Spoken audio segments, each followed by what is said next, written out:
দৈনিক টাইমলৈ স্বাগতম। অখিল ভাৰতীয় পত্ৰকাৰ মহাসভাৰ চিকিৎসা শিবিৰ দেহা থাকিলেহে বেহা এই আপ্ত বাক্যশাৰী মহান উদ্দেশ্যে আগত ৰাখি বাগানৰ চাহ শ্ৰমিকসকলৰ স্বাস্থ্যৰ প্ৰতি বিশেষ গুৰুত্ব আৰোপ কৰি ৰঙামাটিস্থিত বাগান চিকিৎসালয়ত অখিল ভাৰতীয় পত্ৰকাৰ মহাসভা গোলাঘাট জিলা সমিতি আৰু ৰঙামাটি বাগানৰ তত্বাৱধানত প্ৰয়াত শিৱ ভগৱান আগৰৱালা আৰু গীতা দেৱী আগৰৱালাৰ সোঁৱৰণত নুমলীগড় বিবেকানন্দ কেন্দ্ৰ চিকিৎসালয়ৰ সহযোগত এক বিনামূলীয়া চিকিৎসা শিবিৰ অনুষ্ঠিত কৰা হয়।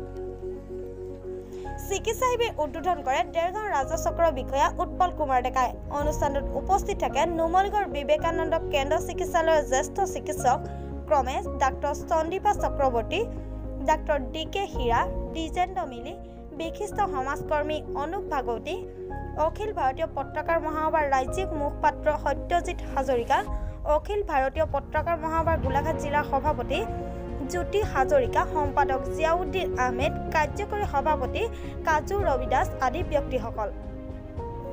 চিকিৎসা শিবিৰটিত কেইবা শতাধিক চাহ শ্ৰমিকক বিনামূলীয়া চিকিৎসা প্ৰদান কৰা হয়। ভাৰতীয় পত্ৰকাৰ মহাসভাৰ সৌজন্যত ৰঙামাটি বাগিচাত আয়োজন কৰা স্বাস্থ্য শিবিৰলৈ আহিছোঁ। ইয়াত মানুহখিনিক আমি স্বাস্থ্য সেৱা দিবলৈ পাই নিজকে বহুত সুখী অনুভৱ কৰিছোঁ। আৰু আমাৰ বিবেকানন্দ কেন্দ্ৰৰ NRL হস্পিটালৰ মটটোৱে হ'ল চাৰ্ভ মেন চাৰ্ভ গড। স্বামী বিবেকানন্দৰ আদৰ্শেৰে আমি আদৰ্শিত হৈ পেলাই এই যে ৰাইজৰ সেৱা আগবঢ়াব পাৰিছোঁ তাৰ কাৰণে আমি অতি আনন্দিত। গতিকে এনেকৈ দুখীয়া মানুহখিনিৰ সেৱা কৰিব আগলৈও যাতে সেৱা কৰিব পাৰোঁ সেইটো আশাৰে আমি সেইটো আশা ৰাখিছোঁ ভৱিষ্যতলৈও যাতে আমি এনেকৈ সেৱা আগবঢ়াই যাব পাৰোঁ। ধন্যবাদ। অখিল ভাৰতীয় পত্ৰকাৰ মহাসভাই নুমলীগড় বিবেকানন্দ কেন্দ্ৰৰ চিকিৎসালয়ৰ সহযোগত ৰঙামাটি চাহ বাগানৰ তত্বাৱধানত আমি শিৱ ভগৱান আগৰৱালা আৰু গীতা আগৰৱালাৰ সোঁৱৰণিত এই ৰঙামাটি বাগানত আমি স্বাস্থ্য শিবিৰ আয়োজন কৰিছোঁ। আৰু আমি ভাবিছোঁ যে যথেষ্ট সংখ্যক লোক উপকৃত হৈছে আৰু আশা কৰিছোঁ এনেধৰণৰ আমাৰ স্বাস্থ্য শিবিৰত আপোনালোকে যি সহায় সহযোগ আগবঢ়াইছে সদায় এনেকুৱা সহায় সহযোগ আৰু আমি অসমৰ বিভিন্ন স্থানত এনেকুৱা স্বাস্থ্য শিবিৰ আয়োজন কৰি যাম বুলি আজি আমি ঘোষণা কৰিছোঁ। কিমান ইয়াত মানুহক আজি প্ৰায় 300 মানুহ ইয়াতে শিবিৰ দিয়া হৈছে আৰু 3 লাখমান টকা দৰৱ বিলোৱা হৈছে। সাংবাদিকসকল অকল চাওক আমি সমাজৰ এজন সৈনিক। আমি বাতৰি যোগান ধৰাৰ উপৰিও আমাৰ নৈতিক দায়িত্ব আছে সমাজখনৰ কাম কৰা, দহৰ বাবে কাম কৰা। আমি অকল বাতৰি যোগান হৈ থাকিলেই নহ'ব, আমি সমাজৰ হৈ কাম কৰিব লাগিব। সেয়েহে আমি সাংবাদিকতা যে এটা সমাজৰ অংশ আৰু সমাজৰ হৈ যে সাংবাদিকতাই কাম কৰে তাৰ নিৰ্দেশন আমি দাঙি ধৰিছোঁ। আজি আমি অখিল ভাৰতীয় পত্ৰকাৰ মহাসভাৰ উদ্যোগত গোলাঘাট জিলা সমিতিৰ সহযোগত বিশেষকৈ চাহ জনজাতিৰ অধ্যক্ষতাই ৰঙামাটি অঞ্চলত আমি এক বিনামূলীয়া স্বাস্থ্য শিবিৰ আয়োজন কৰিছোঁ। আৰু এই বিনামূলীয়া স্বাস্থ্য শিবিৰৰ জৰিয়তে চাহ বাগিচাৰ যিসকল দৰিদ্ৰ লোক তেওঁলোকে আজি যথেষ্ট উপকৃত হৈছে। আৰু ইয়াত প্ৰায় 3 লক্ষাধিক টকাৰ ঔষধ বিলোৱাৰ লগতে প্ৰায় 3 শতাধিক ইয়াত দৰিদ্ৰ চাহ জনগোষ্ঠীয় লোকে ইয়াত চিকিৎসা সেৱা আগবাঢ়িছে।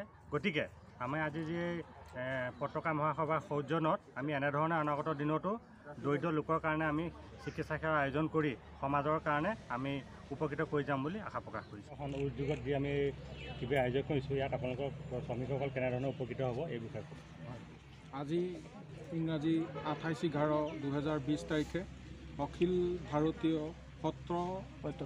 পত্ৰকাৰ মহাসভাৰ সৌজন্যত ৰঙামাটি চাহ বাগিচাৰ তত্বাৱধানত স্বামী বিবেকানন্দ কেন্দ্ৰ নুমলীগড়ৰ চিকিৎসালয়ৰ সহযোগত আজি আমাৰ চাহ বাগিচাত যিখিনি চিকিৎসা সেৱা আগবঢ়াইছে সেইকাৰণে অখিল ভাৰতীয় সত্ৰ মহাসভাৰ সকলো সাংবাদিকক আদি কৰি সকলোকে ধন্যবাদ জনাইছোঁ। আৰু এনেকৈ আগলৈ আমাৰ বাগানখনক সহায় সহযোগ আগবঢ়াব বুলি আশা কৰি মোৰ বক্তব্য সামৰণি মাৰিছোঁ। জ্বৰ নিচিনা লাগিলে, জ্বৰ নিচিনা হৈ তাৰপিছতে মাথা পাছফালে বিষ হৈ গ'ল, এই সেইবোৰ বিষাইছে আৰু কঁকাল বিষ আৰু ভৰিলৈকে বিষ হৈছে। এতিয়া যি মিনাইছে তেজ কমিছে নে কি নে ক'ব ভালকৈ চাইছেনে? জানো ক'লোৱে ভাল বেয়া কেনেকৈ জানিব এতিয়া হাত বুজি দিনাইছে ছাৰ কেলৈ বাৰু ডক্টৰক ক'লে সেইটো কথা ক'বলৈ থাকিলে দিছে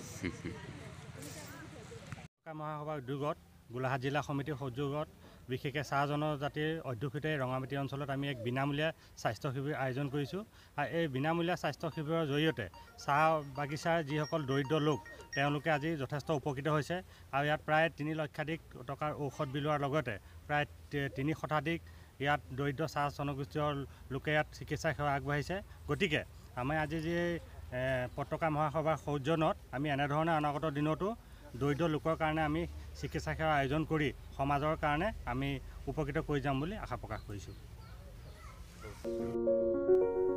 নিৰঞ্জন দাসৰ ৰিপৰ্ট দৈনিক টাইম